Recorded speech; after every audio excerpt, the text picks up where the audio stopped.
తిరుమల శ్రీవారి అలంకరణపై BCY party అధ్యక్షుడు బోడే రామచంద్రరావు సంచలన వ్యాఖ్యలు చేశారు. స్వామివారి కైంకర్యాల్లో మార్పులు చేస్తూ భక్తులకు కళ్లకు కనిపించకుండా అలంకరించడం ఆగమ శాస్త్రానికి విరుద్ధమని ఆయన ఆరోపించారు. కేవలం గురువారం మాత్రమే నేత్ర దర్శనం కల్పించి మిగిలినటువంటి రోజుల్లో కళ్లు మూసివేయడం వెనుక ఆంతర్యం ఏంటని తిరుమల తిరుపతి దేవస్థానాన్ని ప్రశ్నించారు. ఏ ఆలయంలోనైనా దేవతామూర్తుల కళ్లను మూసివేయడం జరగదని, భక్తులకు స్వామివారి యొక్క నేత్రాలు స్పష్టంగా కనిపించేలా అలంకరణ చేయాలని డిమాండ్ చేశారు.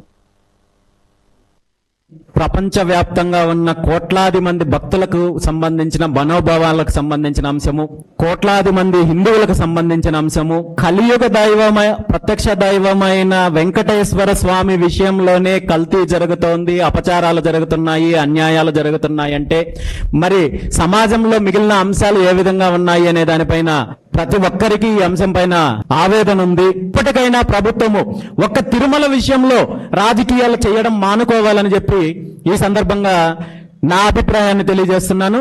ఇది ప్రభుత్వానికి కావచ్చు, లేదా పాలక మండలికి సూచన అనుకోవచ్చు, మరో అంశం అనుకోవచ్చు.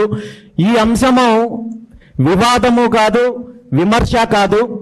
ఎక్కడా లేని విధంగా తిరుమలలో మాత్రమే స్వామివారికి కళ్ళు కప్పే ప్రయత్నం జరుగుతోంది.